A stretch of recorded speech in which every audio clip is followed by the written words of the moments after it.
I've been thinking about the ethics of the love commandment, the neighbor love commandment, love your neighbor as yourself, and this got me to thinking about what it would look like to think through the lens of that teaching about immigration policy. And what, oh, right, this is not moving, there we go. And so I'll start with this bit of information about what's happening nationally in our treatment of migrants. And before I do that, let me set a timer so I don't go too long.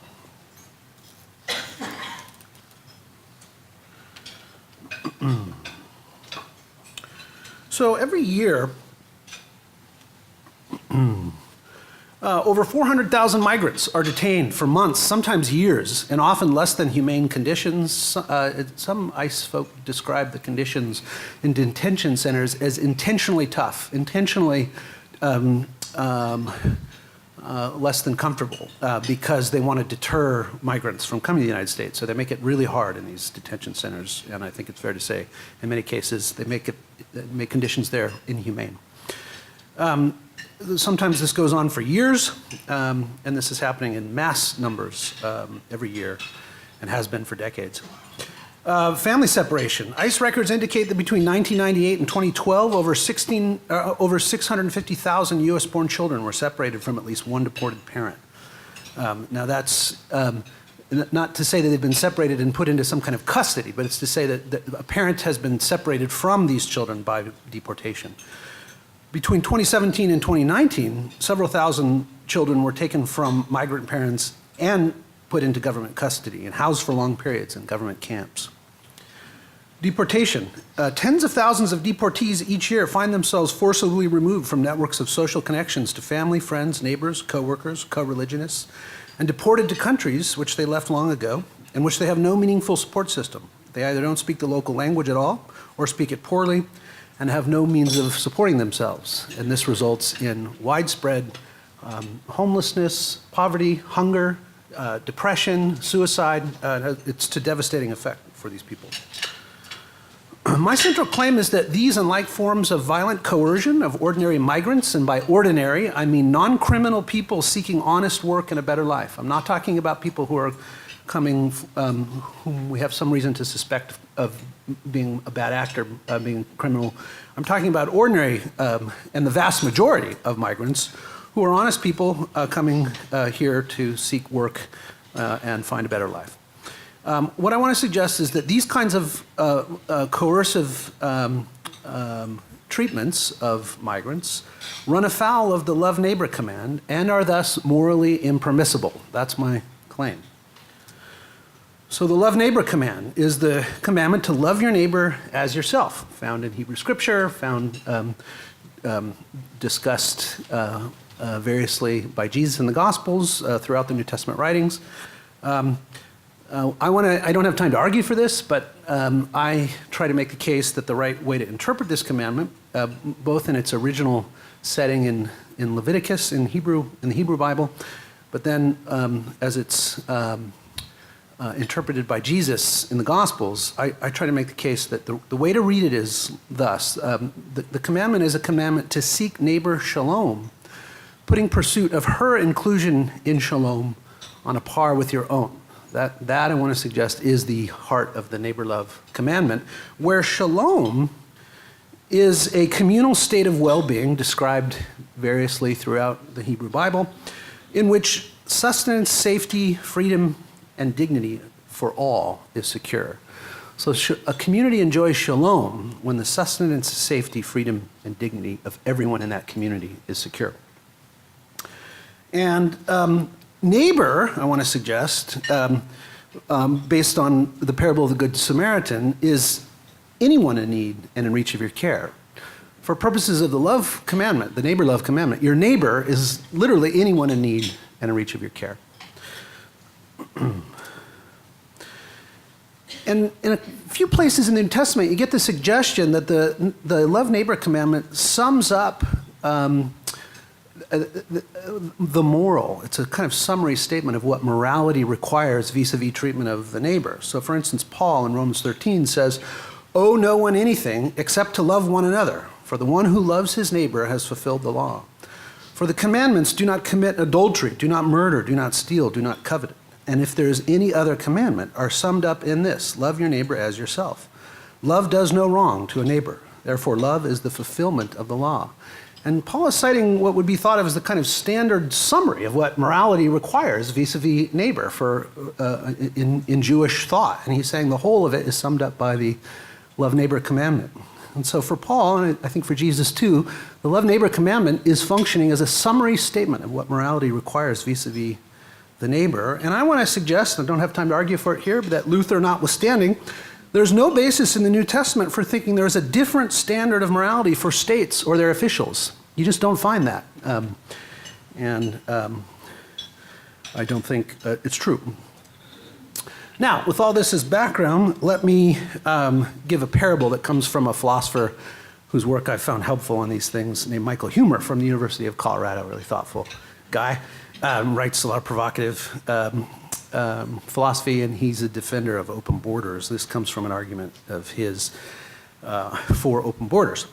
So Huemer asks us to imagine this. Marvin's crops have failed and his family is facing starvation. So he loads his handmade furniture into his truck and drives 200 miles to the nearest town to sell his wares at the town's marketplace. Sam, a regular at the marketplace, notices the stranger setting up his booth and inquires about it. On hearing that Marvin will be selling furniture, Sam is upset. Sam's sons sell furniture in the marketplace, and Sam is worried that Marvin's booth will take away business from his sons. So he decides to act. Shotguns in hand, he and his sons confiscate Marvin's furniture and detain him in their basement for several months before dropping him off 1,000 miles away from his home. Marvin eventually makes it home to discover that his family has starved. The parable of Marvin and Sam. Now, intuitively, Sam's treatment of Marvin, Sam and his son's treatment of Marvin, is wrong. It's immoral. It's morally outrageous. And from the standpoint of the love command, I want to suggest that the love command's diagnosis of why Sam's treatment of his neighbor in this case is wrong would go like this.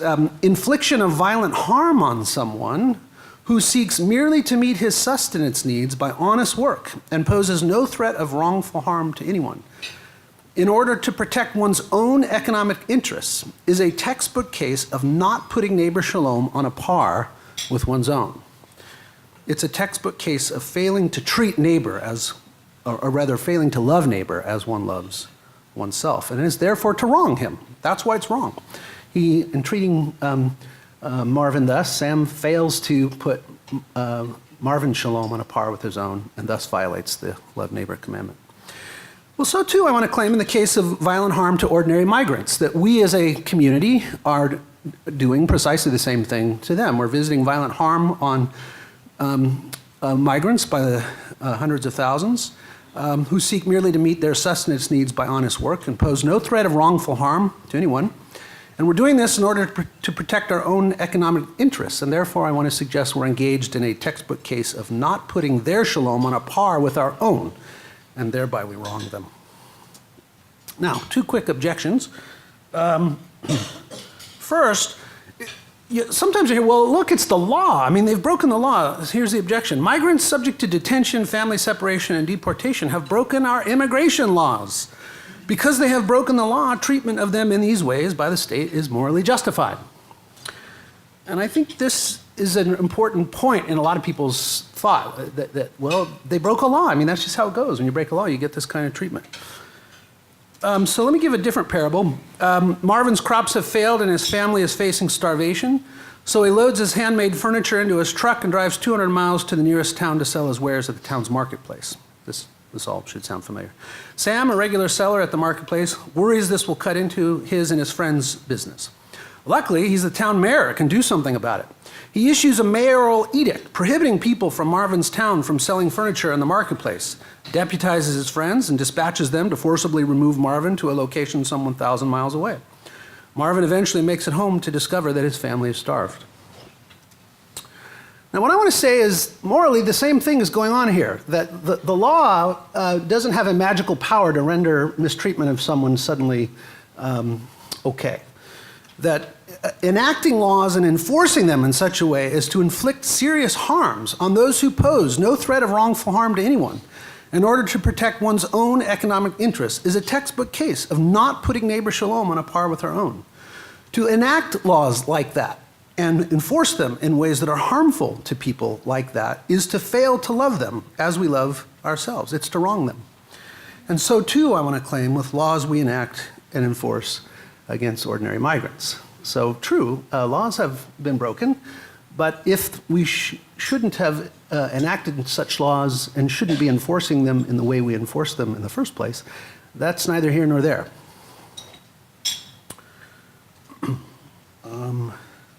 I think I can quickly cover this.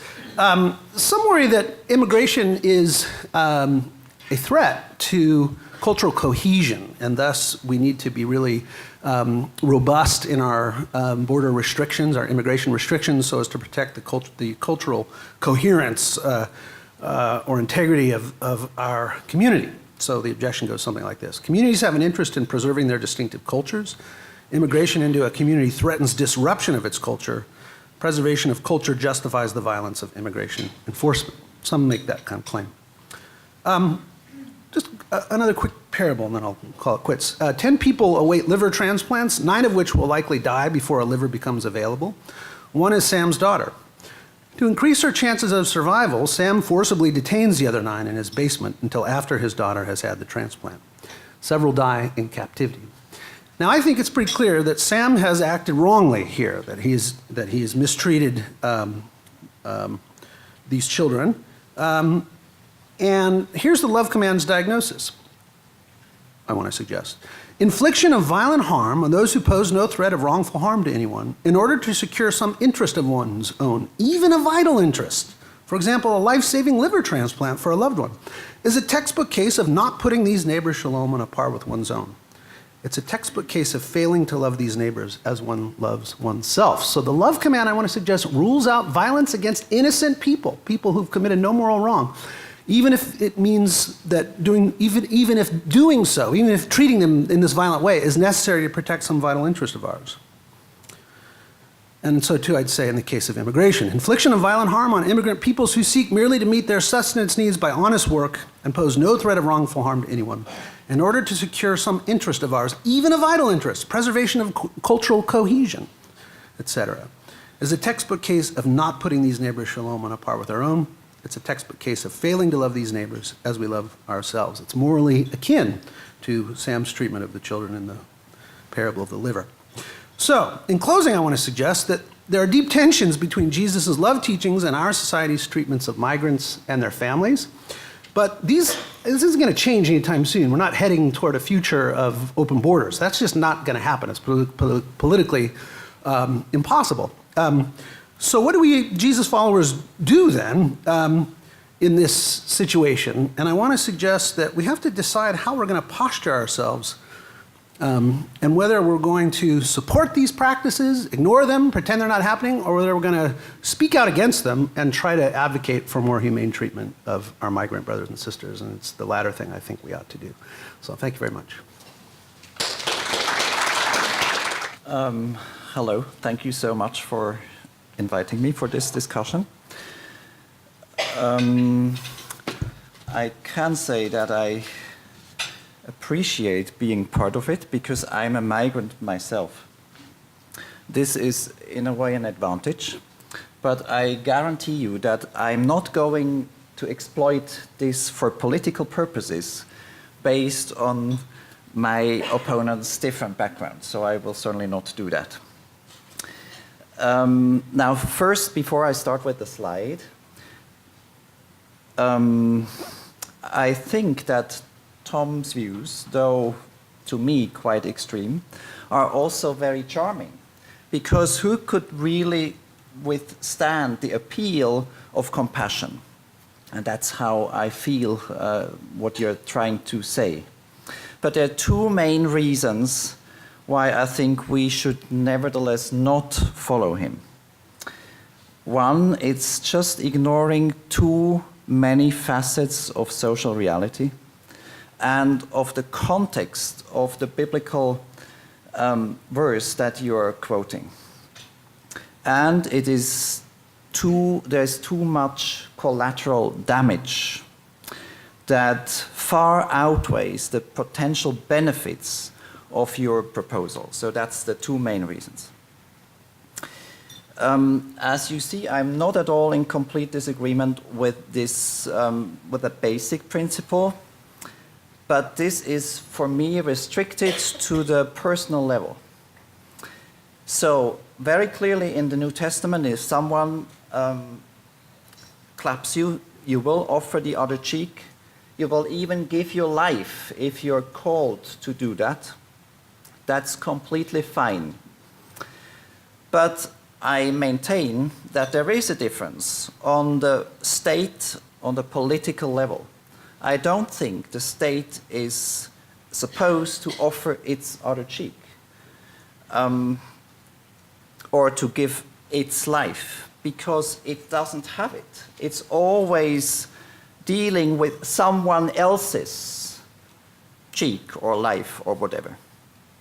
And that's an important principle of morality. You can be moral yourself, but as soon as you impose something on others, it's no longer about moral. So I think we should really need to make the difference between the personal level, where I basically follow you, and the state level. I also think there is not so much disagreement when it comes to refugees, persons who are personally persecuted, as opposed to what is normally called economic migrants. There are many groups in between, but let us just look at these two main ones. I propose that we need to make clearer distinctions than you propose. And I think that this distinction is based on a biblical distinction between the protection of human life as such, the basic thing, and other material goods, where the first in the Bible, the life as such, receives absolute priority. This leads me to a pragmatic idea, a division of labor. Why not? Since the vast majority of the mainstream and left elites in the West are very busy with facilitating immigration on a large scale, why not let them do it? But we, as Christians, care for those that do not get the same amount of support and to go into the gap that is there by doing different things. For example, helping those who are already here, as opposed to using our energy to lobby for even more persons coming in. And then also including not just the material level, but also the spiritual level. Who will do that if not us? And the message of the Bible is very clear that we should not at all ignore this level. It's like the primary thing when you read, especially the New Testament. Then also, why not helping in the places of origin? Again, with a special focus on the spiritual level. Then also the focus on those people in need who are not the darlings of the mainstream elites, like elderly people and other groups. And then especially, this point is very dear to me, that's why it's in bold, care for those whose lives on a global scale are threatened most immediately by persecution. And that is our Christian brothers and sisters. And you see the numbers here. This is far exceeds anything that we have otherwise going on right now. And I just feel badly about ignoring this for the attempt to build a nicer world. Our disagreement is not about whether there are many people in difficult or desperate situations, and I would grant many of the economic migrants are part of them. Nor is our disagreement about whether Christians should help persons in need. But the question is whether in many cases really migration to the US or any other country is the best solution, the best way of helping. And that's probably where our disagreement lies. Here are some general practical reasons why I think that in many cases migration to the US is actually not a good solution. Economic reason. $1 spent in help for persons who come here to a Western country will be 7 to 70 times more effectively spent at the places of origin. I think this is just an important point to remember. So we use a lot of resources here, and let's never forget our resources are limited. So a lot of resources here for this specific type of help through immigration, and our dollars would so much more effectively be spent if we were looking for other ways. Then the sustainability question. Migration in most cases leaves the root causes that force or incentivize people to migrate in the first place untouched, which means that the well of evil in these dysfunctional places of origin never stops. So we will always be busy with just, putting some scratches on the wounds and never really deal with the root causes. This is not sustainable. In the larger countries with mass migration problems, migration helps only a small fraction of the population, while the majority is still left in misery. Think only about one case, Nigeria. There may be about 100 million people in desperate need. Now, it's just not going to work to take them all in. So we take some in, but it means that the 90 million that we leave behind are still in the same misery. And then new problems are created. The disruptive elements, or what I call the collateral problems, for everyone involved in the process, the migrants themselves. It's not fun to leave your place and move to another place if you don't do it by your own choice. And it's problematic for the places of origin. It's not fun for these countries to leave their young men, and that's what it is over proportionally, to leave their countries that they would need to build them up. And as we know, there are problems here in the receiving societies as well. Among the collateral problems here, strain on housing and social services. The oversaturation of the market for low-skilled workers, something that many of us don't see because we are not in that segment, but it's a real problem. So the point that nothing is taken away from anyone is not true. It is, especially on the lower levels of our Western countries.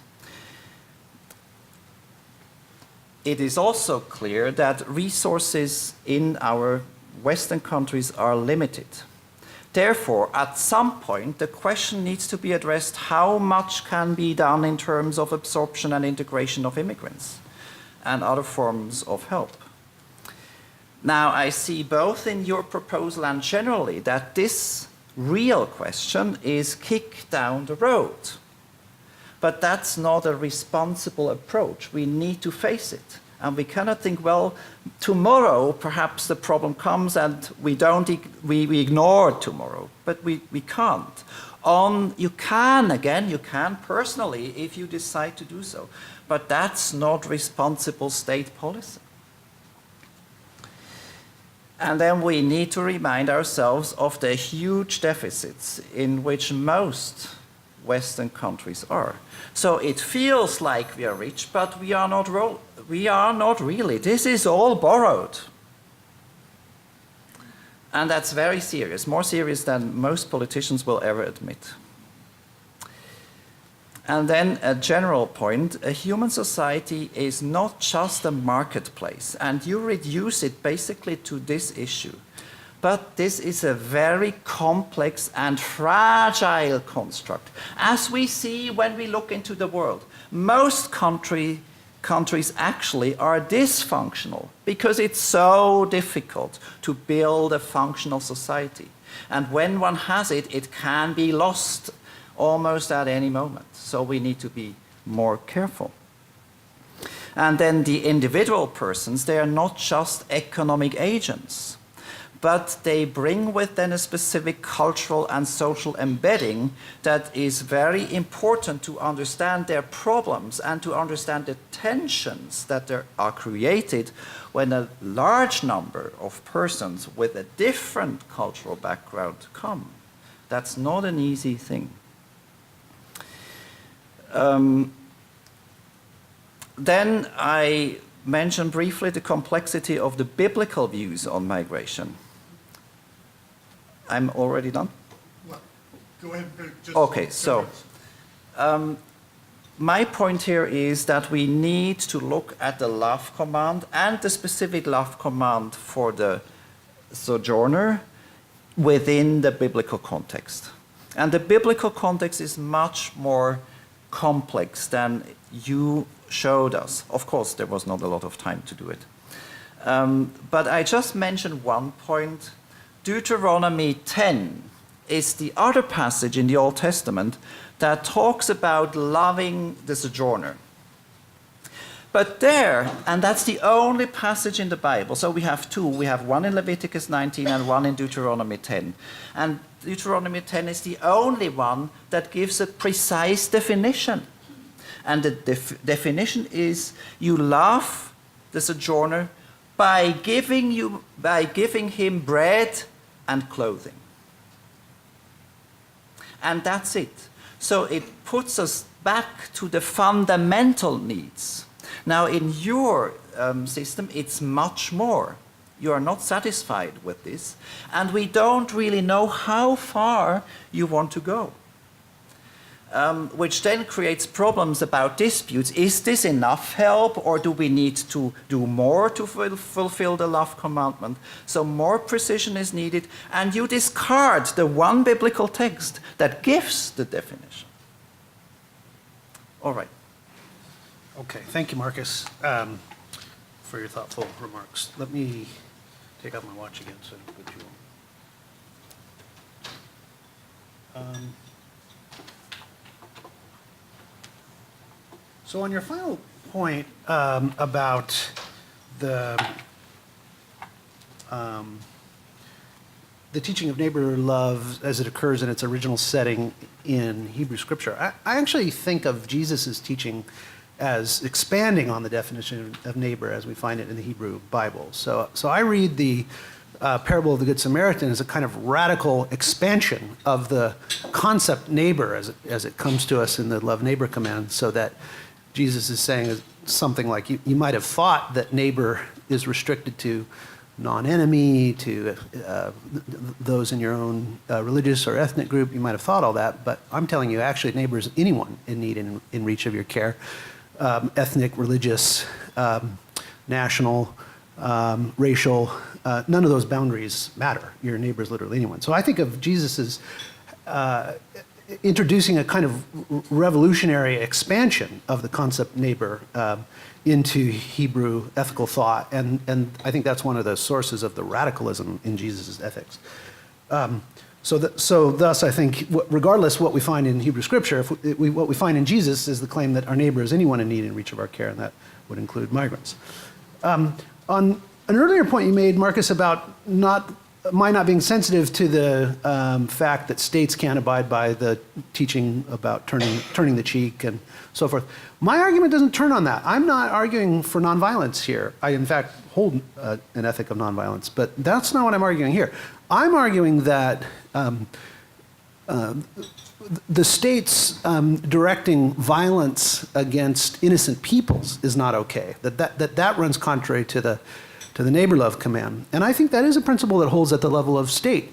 If we were to invade Mexico because they found a store of oil and we thought, hey, we could really use that oil, it'd be really good for us, and we invaded and killed hundreds of thousands of people, a lot of us would rise up and say, that's not okay. You can't visit violence on innocent people just because doing so is convenient for your national interests. And that's the principle that's really at issue here. The point is not a general ethic of nonviolence, but that violence against innocent peoples is not okay, even if it promotes our national interests. And I think you can get that out of the love commandment. And so that's really the point. And then also, and I'm just about out of time, so I'll say one final thing. It may well be that allowing migrants into our economy is not the best way of helping them. I'm non-committal about that. But I think again, this parable, so go back to the Sam and Marvin case. I mean, imagine that Marvin could have done better to have gone to a different marketplace to sell his wares. That wouldn't justify Sam in kidnapping him and locking him in his basement and all of that. So even if it's true that Marvin could do better by selling his wares elsewhere, there's no justification there for violence against him. So again, the central issue is visiting violence on these innocent peoples. There's more to say, but maybe we can take some of it up in Q&A. Thanks. So thank you very much. I think I will start with the last point. So I see a distinction in how we define violence. I feel that your definition of violence is very broad.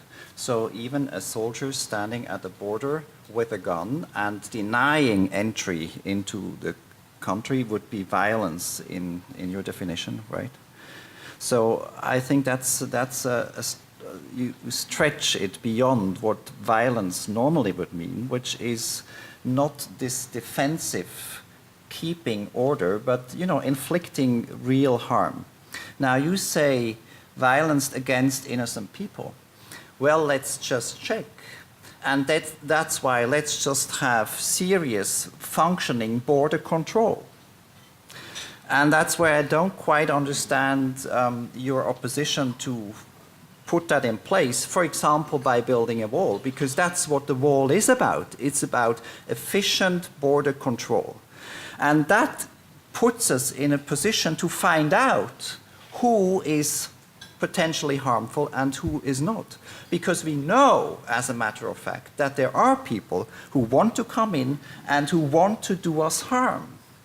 Now, I would agree with you, this is certainly not the majority. But we don't know in the individual case, so we have to check. And the threat is real. So that would be my response to this point. Then about breaking the law. Of course, this is a fundamental problem because we know that our state laws haven't fallen down from heaven. And there is a clear incentive from the New Testament to say if something is against God's law, right, we will oppose it. And but I think reading through the New Testament, this seems to be reserved for clear instances of immediate conflict.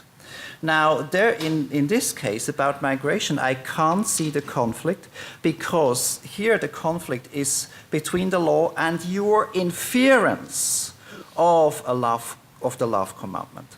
But that's not as strong as when you have clear law versus law. It's not law versus law, but it's law versus your interpretation of a law. And you must, I think, recognize that your interpretation is not the only one on the market. This verse has been dealt with in exegetical literature for 2,000 years, and people have not come up with saying this is the right interpretation, but there are other linguistically possible and biblically possible interpretations. So I wouldn't be too quick in invoking a conflict between biblical law and state law. And then it just strikes me that if you were right, why is there no text in the Bible that makes that application? There is no text in the New Testament that advocates for open borders and taking in as many migrants as possible. You don't find it in the Hebrew Bible either. The Hebrew Bible basically talks about what do you do with migrants that are here. But when it comes to the question of admission, there are other texts like Deuteronomy 23 that say, you build your barriers, you Jews, according to what you think is best for you. I think so many biblical texts would fail on your interpretation of the love command. And then the New Testament expansion of that command, yes. But as I just mentioned, it doesn't apply it to the level of state politics. It's really always confined to what you do. And it is not, there's no bridge whatsoever to state politics. When we read about state politics, it's about the sword, it's violent. And I can't see how this type of violence really fits your definition. And the last point I would like to make is love sums up the law. This is true. But the question is what summing up means. And very clearly from the larger biblical context, it cannot mean that you ignore other commands and put your interpretation at the expense of the larger biblical context. And that's what I see happening. All right. Discover who you're called to be at Biola University, a leading Christ-centered university in Los Angeles, with programs on campus and online. Subscribe for more of our videos and learn more at biola.edu.